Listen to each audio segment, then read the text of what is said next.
Hoster people, welcome back with me Astia di channel Niaga Hoster.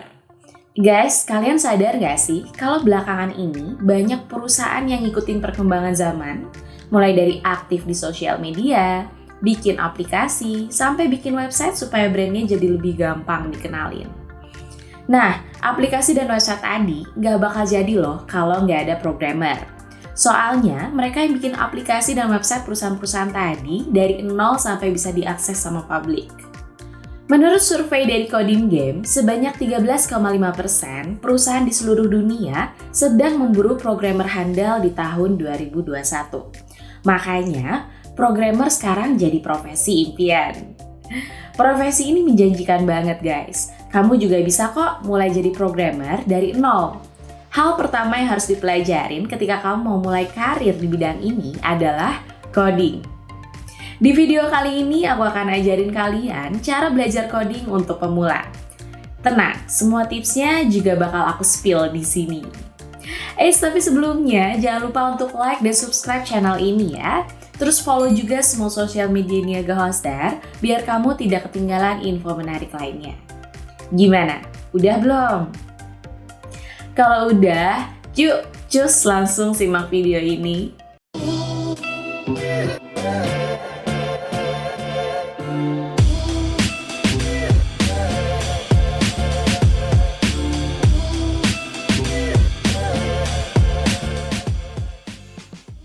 Pertama-tama kita perlu nyamain frekuensi dulu nih soal coding.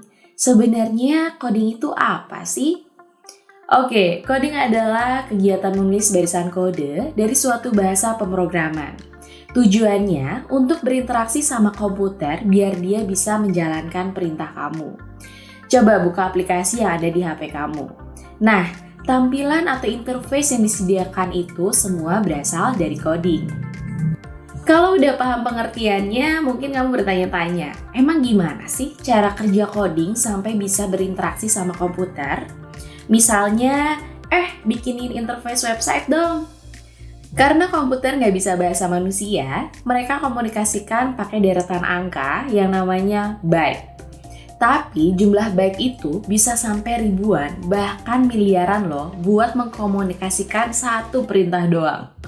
Nggak mungkin juga kan kalau kamu nulis secara manual miliaran angka itu. Makanya, kamu perlu ngolah byte tadi dengan bahasa pemrograman. Caranya, kamu perlu nulis coding pakai aturan atau sintaks bahasa pemrograman yang kamu pakai.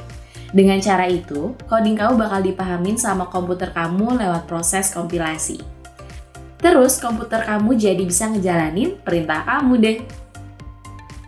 Jadi istilahnya, coding itu tuh bisa bikin kamu sama komputer kamu saling memahami dan memudahkan. Ceile. Sebelum mulai belajar coding, kamu perlu tahu dulu bahasa pemrograman populer yang gampang dipelajarin. Ada 7 bahasa pemrograman populer yang bisa kamu pelajari nih. Yuk simak macam-macam fungsi dan contoh codingnya. Kalau kalian mau jadi website developer, PHP ini sifatnya wajib buat dipelajarin. Soalnya, bahasa ini punya banyak fungsi buat mendukung pengembangan website. Misalnya nih, buat jalanin sistem file, nyimpen dan transfer data file, ngatur database website, ngatur cookies website, sampai enkripsi data website buat keamanan website kamu. Codingnya juga gampang kok. Gini nih contohnya. Kedua ada HTML, bahasa markup yang sering disalah-sangkakan sebagai bahasa pemrograman. Apalagi sih emang bahasa markup itu? Bahasa markup adalah bahasa yang menggunakan teks atau tanda yang nantinya bakal diartiin komputer sebagai perintah untuk ngatur tampilan atau struktur website.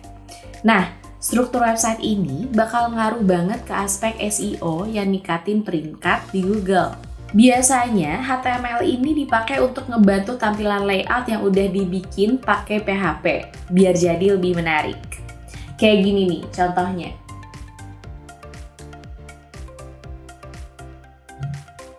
Tapi guys, belajar PHP dan HTML itu nggak lengkap rasanya tanpa CSS. Karena kamu bakalan butuh CSS buat menyederhanakan penulisan HTML dan bikin tampilan depan website kayak warna teks, jenis font, baris paragraf, ukuran kolom, sampai jenis background.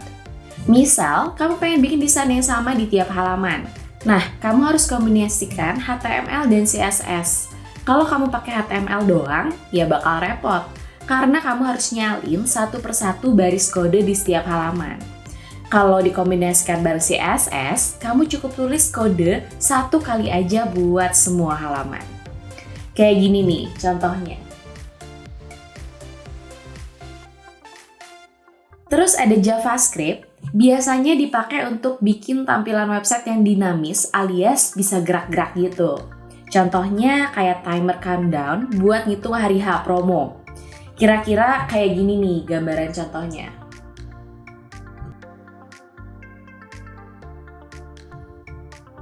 Sementara kalau kamu pengen ngembangin artificial intelligence yang bisa ngolah banyak data untuk website atau aplikasi, kamu wajib belajar bahasa pemrograman Python. Nih, aku kasih contohnya biar kamu punya bayangannya ya.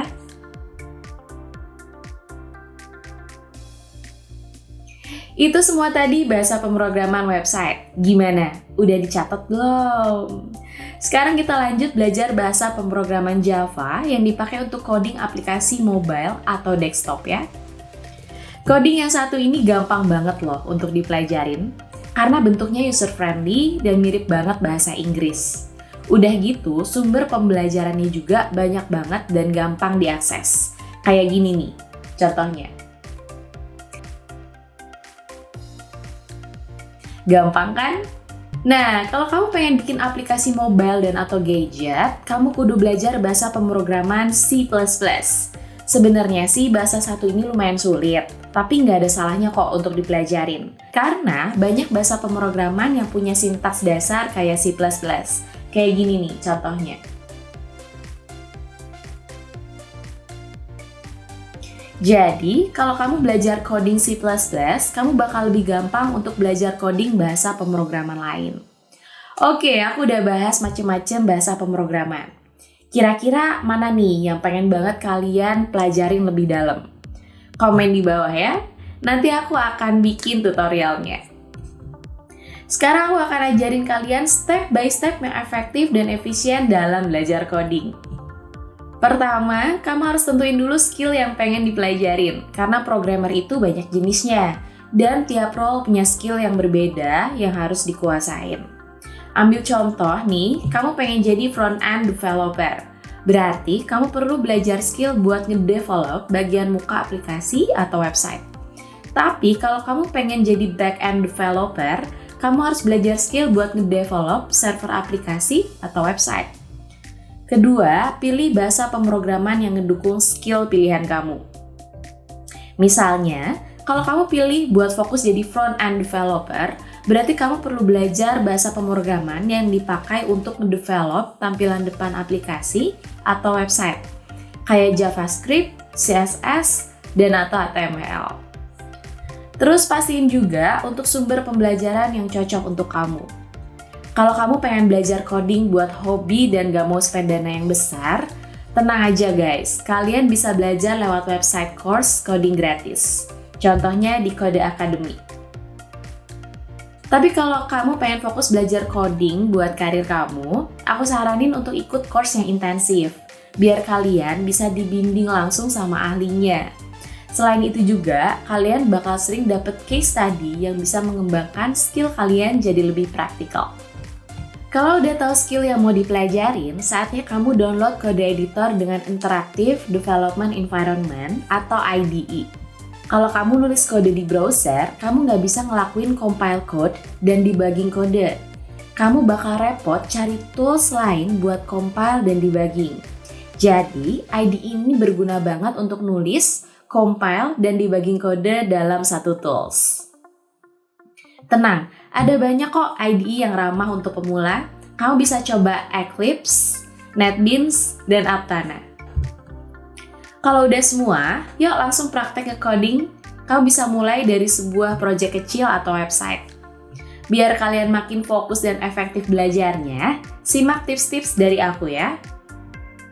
Pertama, kamu harus fokus belajar fundamental coding. seperti data structure, control structure, variable, dan tools yang bakal kamu pakai. Karena kalau kamu udah paham, makin singkat waktu yang diperlukan untuk nge-coding ke depannya. Kalau kalian ngerasa barisan kode itu terlalu rumit dan bikin ragu apakah benar atau enggak, it's okay untuk ninggalin komentar di baris kode. Kalian bisa isi dengan alasan atau tujuan kalian bikin baris kode itu biar orang lain juga bisa paham kenapa kamu pilih nulis kode barisan itu. Jadi, mereka bisa kasih feedback atau koreksi untuk kamu. Ketiga, jangan sampai ngulang kode ya. Soalnya nanti dokumen kamu bisa kepanjangan dan memori dokumen bakal berat banget. Jadi, proses pembacaannya bakal lama. Kalau terpaksa pakai baris kode yang sama lebih dari satu, aku saranin bikin aja file terpisah. Terus pakai file path. Tujuannya untuk menghubungkan satu kode ke halaman-halaman yang butuh kode itu. Keempat, coba inovasi dengan kode yang lebih mudah dibaca. Jangan kejebak pakai pola coding dan sintaks yang sama terus ya. Coba cari metode baru yang bikin kode kalian lebih gampang dibaca. Kelima, jangan lupa untuk gabung komunitas. Misalnya, kalau kamu fokus sama bahasa pemrograman CSS, cus gabung aja komunitasnya. Kalian bisa minta solusi ke teman-teman komunitas kalau lagi punya permasalahan coding. Udah gitu, biasanya solusinya datang dari para suhu bahasa pemrograman loh. Oke, itu tadi tips dari aku buat kalian yang mau belajar coding. Selamat belajar coding dan menjalankan tips tadi ya. Semoga sukses menjemput impian jadi programmer handal. Oh iya, kalau kamu pengen tanya-tanya, komen aja di kolom komentar, nanti akan aku jawab. See you on the next video guys!